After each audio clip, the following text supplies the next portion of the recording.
Danas počinje serijal gramatičkih pravila u engleskom jeziku u mini formatu. Današnja lekcija neodređeni član ili n. Kada koristimo koji oblik? Vrlo jednostavno.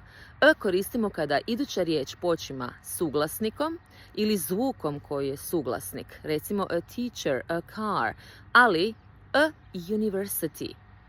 Iako se piše sa u, university, a u je samoglasnik, izgovaramo ga sa j, a university, a j je suglasnik, zato a plus suglasnik, ok? Ili a plus iduća riječ koja počima sa slovom h.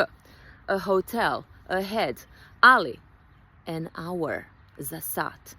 Zašto? Jer je to tiho h, ne čuje se, nije kao hotel gdje si ga izgovorila, već hour, nema ga, kao da je prešućen. Dakle, tihi h i izgovara se na a. Hour, pa je zato an hour. I tako dolazimo do pravila za oblik n, koji uvijek ide kada iduća riječ počima sa samoglasnikom ili zvukom koji je samoglasnik. Primjerice, an airport, an American, an afternoon.